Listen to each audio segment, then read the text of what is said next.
Pierre Désert fait son grand retour au sein du conseil municipal de Regina. Il a de fortes chances d'être élu à nouveau maire de cette commune qu'il a administrée en tout pendant près de 30 ans. Améliorer les bases fiscales de la collectivité territoriale, c'est le but d'une convention signée aujourd'hui entre la direction des finances publiques et la CTG, à suivre dans votre journal.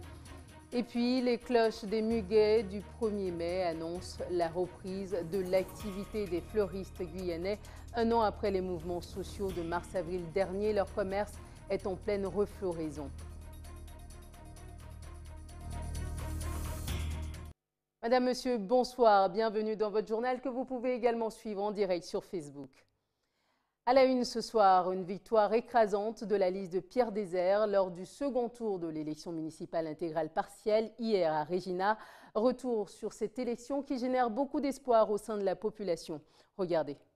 Sans grande surprise, la liste de Pierre Désert remporte les 15 sièges du conseil municipal de la mairie de Regina-Co. La liste de Justin Anatole finit avec 30% des suffrages. Ma démarche aujourd'hui, je suis un élu depuis 41 ans dans la commune de Regina. Et j'ai décidé aujourd'hui qu'il fallait reprendre un peu le flambeau pour les 2 ans qui restent. 74% de taux de participation pour ce second tour, 4% de moins qu'au premier. Cela reste pourtant un record de participation dans cette commune de moins de 1000 habitants. Cette électrice fonde beaucoup d'espoir dans ce scrutin. La plupart des gens habitent sur Cayenne, mais le week-end, on est là, on voit, mais il n'y a pas grand-chose. Les jeunes, ça snack, ça n'avance pas. Il n'y avait rien, les jeunes n'ont rien, ça n'avançait pas. Donc il fallait faire quelque chose. Donc je pense que là, maintenant, ça va bouger. Même discours pour cet autre électeur qui attend plus de mesures en faveur de la jeunesse. Déjà, c'est trouver des entreprises qui veulent venir sur Regina pour faire les emplois augmenter parce qu'il n'y a vraiment pas d'emploi. S'il n'y a pas d'emploi, il n'y a pas d'argent, il n'y a pas d'avancée, quoi.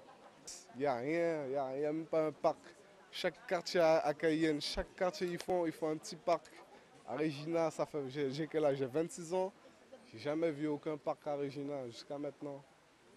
Depuis plus de 3 ans, la commune vivait au ralenti. L'ancien maire, Michel Kouami, élu en mars 2014, rencontrait des difficultés à rassembler une majorité de fonctionnement. Conséquence, pas de vote de budget, les affaires courantes sclérosées. Après la dissolution du conseil municipal en conseil des ministres en février dernier, une délégation spéciale était en charge d'administrer la commune de Regina-Co. Le bilan, à titre personnel, c'est que c'est une mission très intéressante, très enrichissante, puisqu'on travaille pour le bien de la commune, on travaille pour le bien des administrés. Donc c'est vraiment passionnant. Il y a beaucoup de choses à faire. La situation était telle qu'il était compliqué de prendre des décisions, de faire avancer un certain nombre de choses. Bon, j'ai réussi à signer quelques conventions, à régler un certain nombre de problèmes. Un conseil municipal devrait avoir lieu vendredi prochain avec les 15 conseillers municipaux élus. C'est eux qui désigneront en leur sein le nouveau maire de Regina. À l'issue de ce second tour, les 10 sièges restants ont été gagnés donc par Pierre Désert et ses alliés colistiers. Il y a de très fortes chances qu'il soit élu maire vendredi prochain. Voici dans le détail les résultats de cette élection.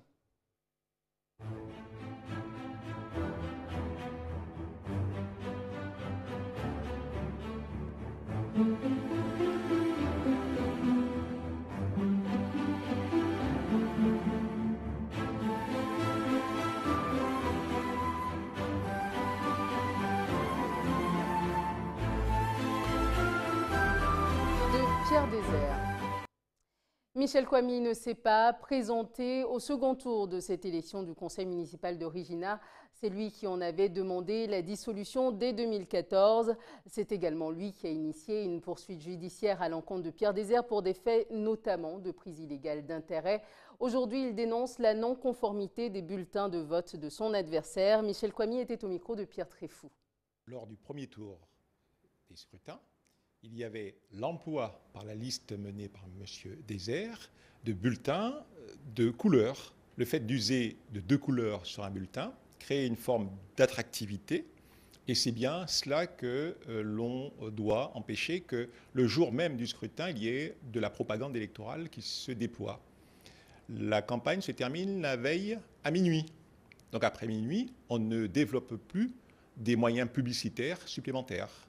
Donc, Pour le premier tour, 5 personnes ont été élues. On peut considérer que le tiers du conseil municipal de Regina a été élu sur cette base, puisque la majorité était de 187 voix plus une. Des personnes ont été élues à 187 voix plus une voix à 188 voix. Je prends pour exemple Mme Periola ou Mme Vulpilla ont été élus à cette majorité-là, très courte, très fine, et même les autres. M. Désert a été élu à 190 voix. Donc la majorité, c'est la moitié des suffrages exprimés, plus 3 voix.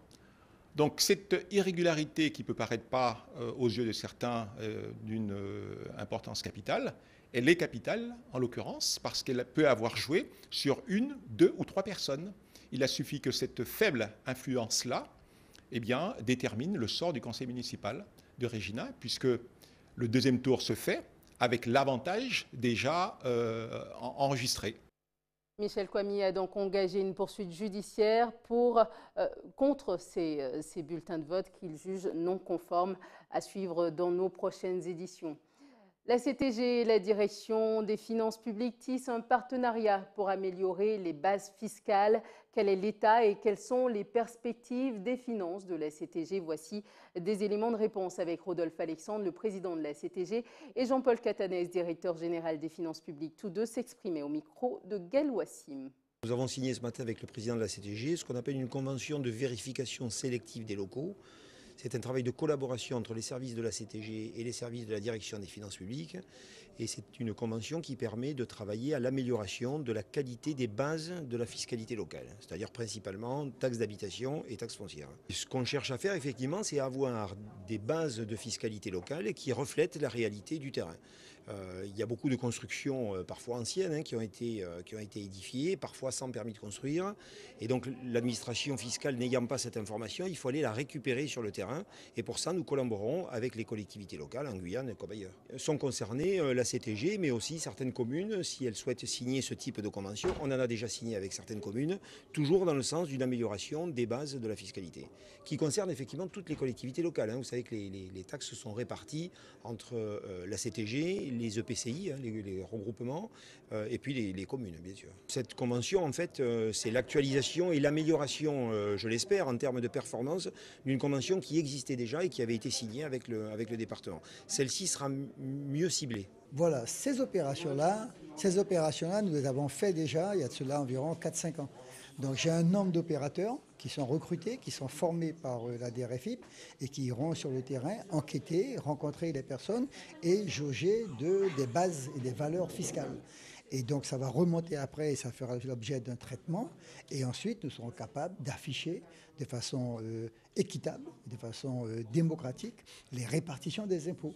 Et ça permettra une plus grande justice au niveau donc de l'imposition fiscale. Et en même temps pour nous d'assurer véritablement notre rationalité au niveau de nos recettes. Aujourd'hui, nous devons au niveau de la CTG nous positionner sur nos bases fiscales de façon à pouvoir engranger toute évolution en matière de périmètre de compétences. Ce que vous devez retenir, c'est que l'impôt ne va pas augmenter. Par contre, il sera mieux réparti, il sera mieux calculé et tout un chacun devra payer ses impôts. Et cette action en faveur de l'emploi, en 2017, 24 jeunes ont été insérés professionnellement par la Régie de quartier de Cayenne. Cette structure existe depuis 2 ans. Elle a tenu aujourd'hui à faire un compte-rendu de son action à l'ensemble de ses partenaires. Vous le verrez, ces jeunes travailleurs sont intégrés dans le secteur du BTP. Jonathan Larios s'est rendu sur l'un de ces chantiers. Reportage. Alexander a 37 ans. Avec son collègue de travail, ils sont 2 à assurer la peinture de cet immeuble. Les 2 bénéficient d'un accompagnement spécialisé pour une insertion professionnelle dans les métiers du bâtiment. J'ai demandé à des amis c'était où la régie de quartier, et puis ensuite je me suis rapproché vers le bureau. J'ai posé mon CV et puis avec les pièces à fournir, et puis après on m'a rappelé et puis on m'a embauché. Ça nous aide beaucoup aussi parce que c'est de l'insertion.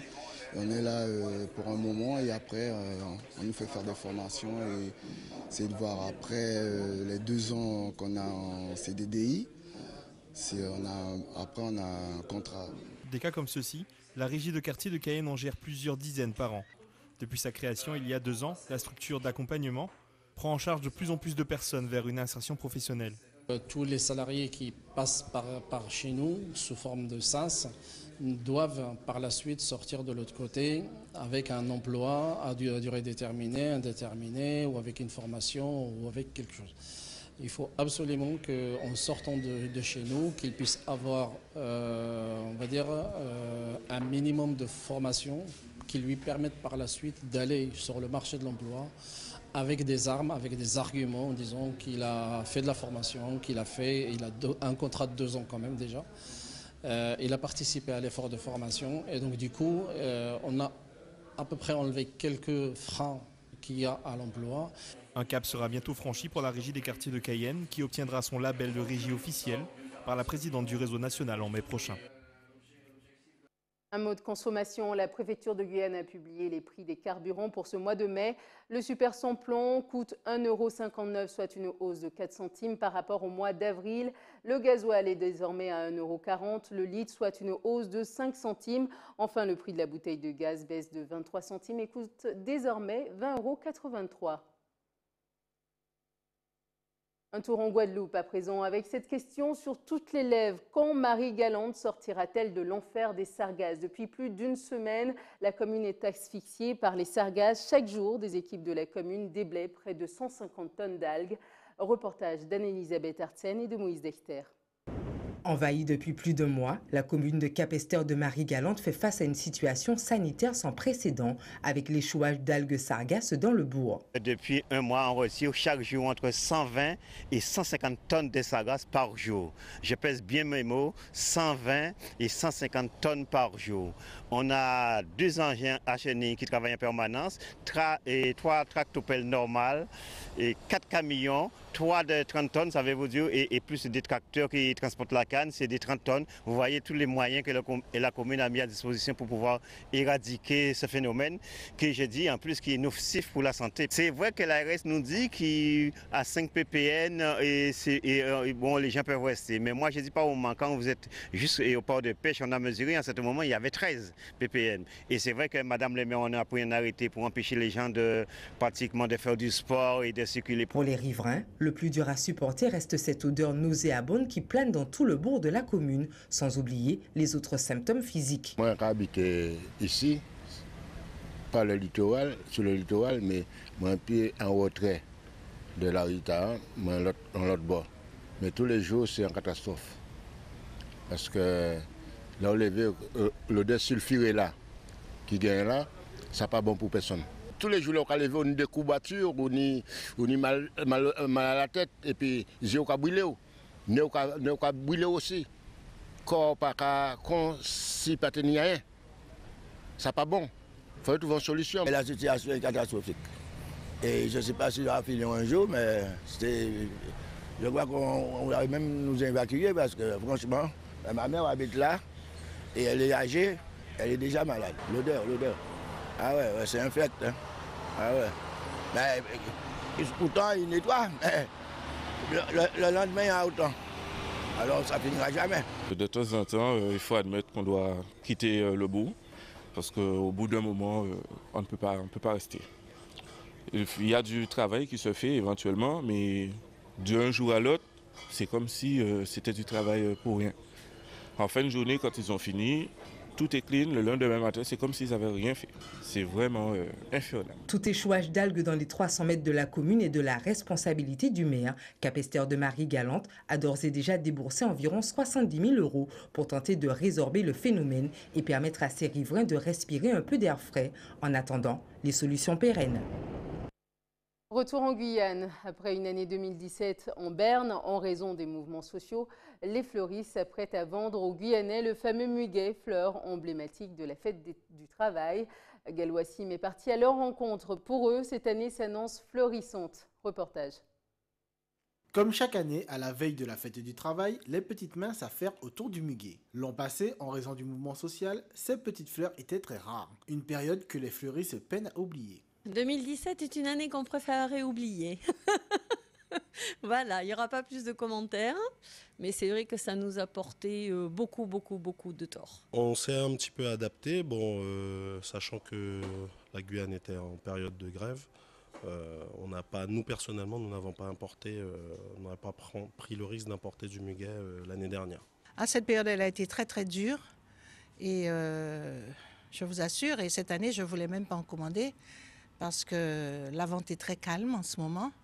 Mais je dis quand même qu'il y a des gens, il ne faudrait pas oublier.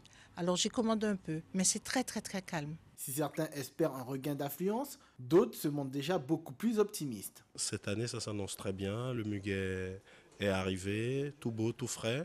Donc nous serons ouverts demain pour accueillir la clientèle. On espère justement qu'on puisse continuer et justement donner à la Guyane ce qu'il faut et ce que les gens attendent. Voilà, donc cette année, je pense que ça va être une année merveilleuse. Pourquoi sauve-t-on des brins de muguet depuis la Renaissance? Le muguet, c'est le porte-bonheur. Un brin de muguet, ça fait toujours plaisir, ça a une odeur agréable, ça prouve un amour aussi, parce que dans tout, il y a l'amour. De sorte que juste un brin de muguet, et ça fait plaisir, hein. Ça fait très très plaisir. Vous serez certainement très nombreux demain à respecter cette tradition. Qui n'a pas son brin de muguet? C'est dramatique si on n'a pas. Rendons-nous en Martinique à présent, où la Biennale internationale de danse bat son plein jusqu'au 5 mai. Occasion d'initier les visiteurs hier au mouvement de Belay, une danse traditionnelle martiniquaise. Reportage à Fort-de-France de Johan Boulard.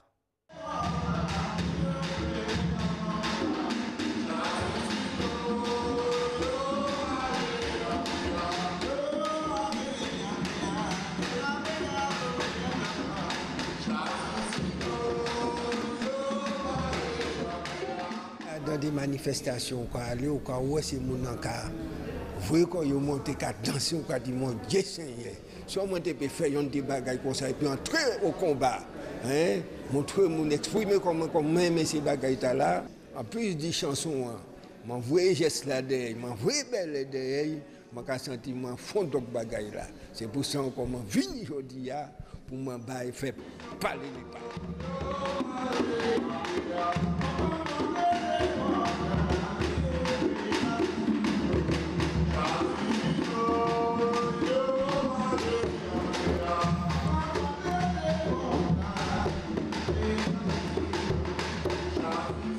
Véritable initiation Belay nous a fait pour les gens qui passent ça, même ça qui a ça aussi, puisque Belay c'est initiation, il faut savoir sens li, sauf ça qui pas qui n'entendent, qui rythme et surtout force que Belay a représenté dans l'histoire peuple Martinique là. Ça c'est nous qui c'est nous, donc on pense que les autres groupes qui là, les autres monde qui invités, bien contents de découvrir ça nous est comme danser, comme chanter, donc Belay, Damier, donc Kalinda.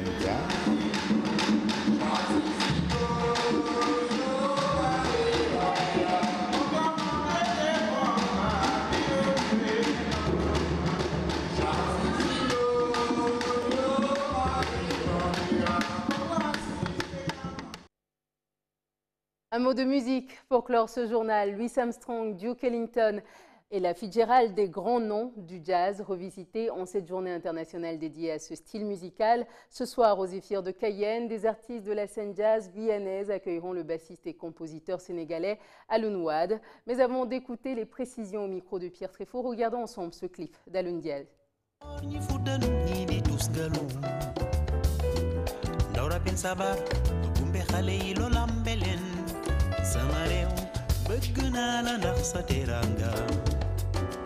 Sotakosane akhalera go maknyi jaga jagare ni libidor ni fudan ni dusgalu dora bin sabar gumbe khali lolambelen anwali ndase anwali fete anwali. On est très heureux et surtout honoré d'être ici en Guyane pour cette journée internationale du jazz. Et on attend un public très chaleureux, même si le temps n'est pas aussi clément. Et on espère passer de très très bons moments avec le public guyanais qui aime la musique. Je pense que c'est aussi un public qui aime bouger. Notre musique, ça se consomme, ça se danse, ça s'écoute.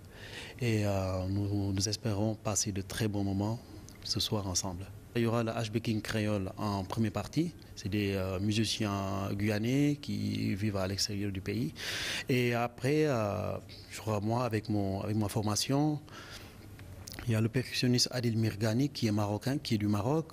Le batteur Reda Samba qui est franco-marocain et sénégalais. Le saxophoniste est de Cuba. Le trompettiste est malgache qui s'appelle Renaud Janssen. Le saxophoniste s'appelle Ricardo Izquierdo. Et le pianiste est réunionnais qui s'appelle Cédric Duchman. Avec tout ça, je pense que ça nous fait une belle équipe, une belle brochette d'excellents musiciens. Et nous serons vraiment heureux et surtout très honorés de vous présenter ce projet qui est sorti il y a un mois de cela, qui s'appelle African Fast Food. Il y a un mélange de plusieurs musiciens, en plus de moi, 2 autres Guyanais, Alex Goffik à la batterie de New York, Silas Paul à la basse de Tours, et 2 musiciens antillais, Franck Sirian au piano, et Jean-José Rechid à la voix, et Timothée Sussin de Toulouse à la guitare. Voilà, c'est tout pour aujourd'hui. Je vous rappelle les titres que nous avons développés dans ce journal. Pierre Désert fait son grand retour au sein du conseil municipal de Regina. Il a de fortes chances d'être élu à nouveau maire de cette commune qu'il a administrée en tout pendant près de 30 ans. Améliorer les bases fiscales de la collectivité territoriale de Guyane, c'est le but d'une convention signée aujourd'hui entre la Direction des finances publiques et la CTG. Nous en parlions dans votre édition.